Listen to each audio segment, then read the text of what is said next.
Coach, there's nothing like an exciting game in a crazy stadium. You're looking forward to this for a couple reasons. You've never been there, but this is going to give you a good gauge on your football team. Yeah, I mean, when you think about playing college football and going on the road and a team that's won 22 straight home games, and Danielson and Nessler are calling the game at 3:30. I mean, there's nothing better than that. So I'm excited for our players, excited for the staff, and excited to see where we are, because there's a lot of areas that we need to improve on, and we worked hard on getting better in those areas, but now it's time to go put it on the field. You look at their offense, and they put a lot of points up, very talented. Your defense, you feel like your guys are up for this challenge? I mean, do you see it that they're going up against a very good offense? Yeah, they know how good these guys are. Williams is good, Coleman's good, Boston's good. So they know what the expectation is, and they want to be considered best defense in the country. And in order to do that, you got to play well against teams like this. Damon Williams, it all starts with him at quarterback, dual threat. Of the three teams you played, is this guy the best quarterback you will face to date, you think? It's a good question.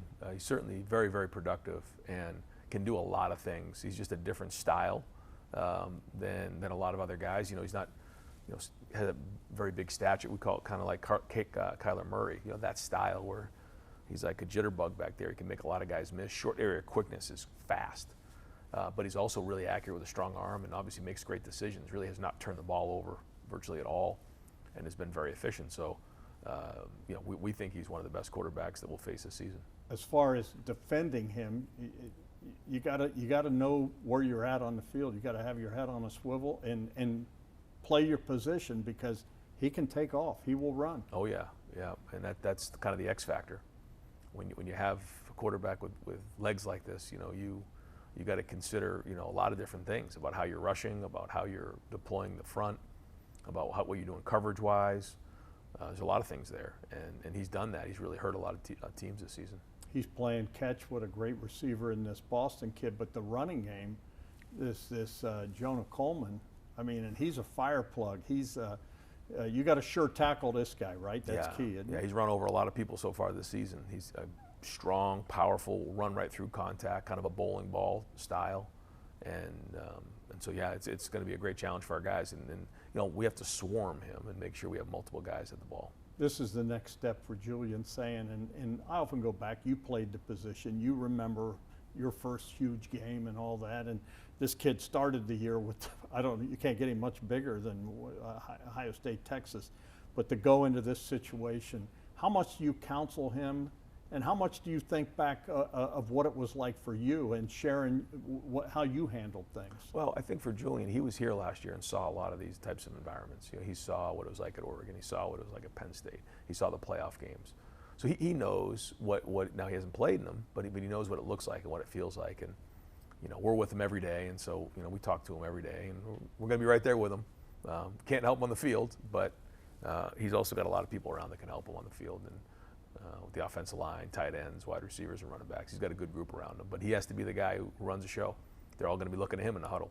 We talk about his poise, and I know you've thrown a lot at him in practice, noise and everything. How's he handled it? Yeah, well, he's steady.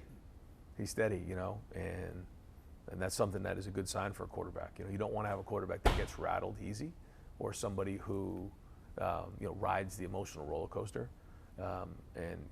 He hasn't done that to date, but now going on the road, again, will be the next step for him. It's games like this where legends are made. You tell that to your kids? Yeah, I think they know that. I probably should remind them again this week, but I just think for them, to get a road win like this against, again, a team that's won 22 straight home games, that's a tremendous statistic.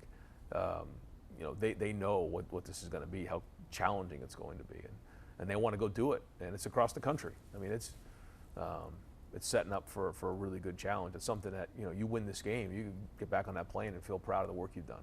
Yeah, we're pumped. As you know, the game's going to be on CBS. It's going to be on 10 TV. With that said, Woody Hayes, when he was coaching here, when they'd go into hostile places, he'd get the team to come around him and they say, "You hear that? The way they hate us, they're booing us."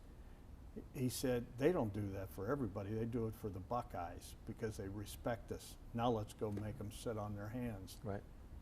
Do you talk about that to the kids? That Yeah. the best way to shut them up is to go out and. Yeah, I wouldn't say it's as G-rated as that right there, but we got a lot of things to say before we get on that field when you're going into an environment like this, because this is what being a competitor is all about, going in, kind of playing the villain and going into somebody else's house and playing. And it's just a different feel. It's one thing to play at home. It's a whole nother experience going on a road. And our guys are going to really be up for the challenge, and I'm fired up to see these guys. Nothing like silence the home fans, is Right, it? that's it. And that's the goal.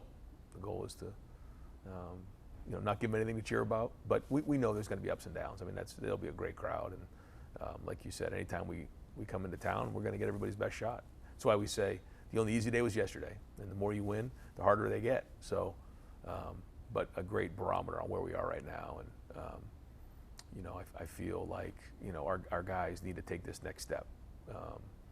Because, again, like we've said, if we're going to reach our goals, we have to be able to go into environments like this and own the moment. And, the great teams do that. They're able to walk into these moments and own them, not get overwhelmed, and then trust their training. And that's why we make training so hard every day in practice.